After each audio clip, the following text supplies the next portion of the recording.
অজাত বহাগৰ প্ৰথম দিনাই বৃহত্তৰ হালাকুৰা ৰঙালী বিহু উদযাপন সন্মিলনীৰ ৪৯তম বিহু উদযাপনৰ সমিতিয়ে আজি লাইখুঁটা স্থাপনৰ লগতে মুকলি বিহুৰ আয়োজন কৰে। আজিৰে পৰা তিনিদিনীয়াকৈ কাৰ্যসূচীৰে আৰম্ভ বৃহত্তৰ হালাকুৰা ৰঙালী বিহু উদযাপন সন্মিলনীৰ বিহু।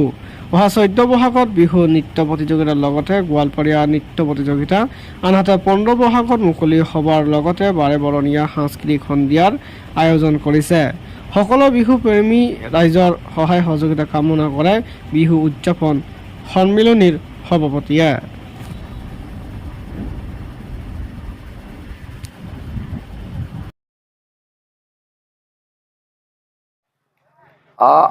আজি আমাৰ বহাগৰ প্ৰথম তাৰিখত প্ৰথম দিনে আমি আমাৰ ৰাইজৰ সহযোগত আমি ইতিমধ্যে আমাৰ অসমৰ বাপতিসাহোন ৰঙালী বিহুৰ প্ৰথম দিনৰ কাৰ্যসূচীত আমি আমাৰ পতাকা উত্তোলন কৰিলোঁ।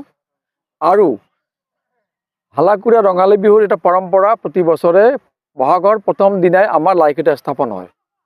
গতিকে আমি ইতিমধ্যে আমাৰ লাইখুঁটা স্থাপন কৰিলোঁ আৰু এই লাইখুঁটাৰ জৰিয়তে আমি এটা মেছেজ দিব বিচাৰিছোঁ যে আমাৰ এই বহাগৰ প্ৰথম দিনৰ পৰাই আমাৰ অত্ৰ অঞ্চলৰ সকলো ৰাইজ যাতে ভালে কুশলে থাকে, ঈশ্বৰে যাতে বা আল্লাই সকলোকে ভালে কুশলে আমাৰ দিন অতিবাহিত কৰিব পাৰে, তাৰ কাৰণে আমি সকলোৰে ওচৰত অনুৰোধ জনাইছোঁ যাতে আমাৰ আগন্তুক যি কাৰ্যসূচী আছে বিহুৰ, এই সকলো কাৰ্যসূচীত ইতিমধ্যে আমাক সকলো ৰাইজে সহায় কৰি আছে।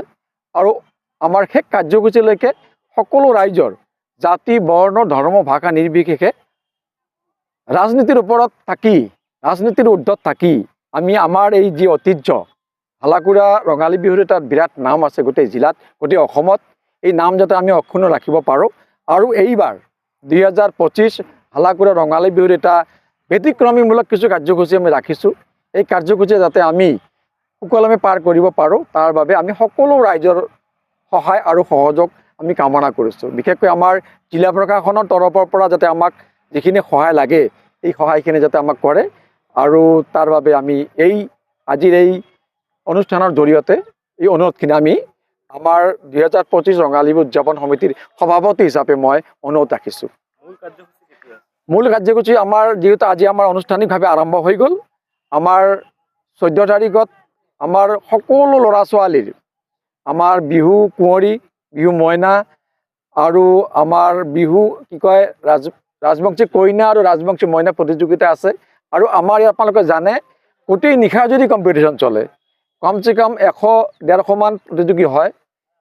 এই প্ৰতিযোগিতা আমাৰ হ'ব ১৪ তাৰিখত, ১৪ বহাগ আৰু ২৮ এপ্ৰিল তাৰিখে হ'ব। আৰু আমাৰ যিটো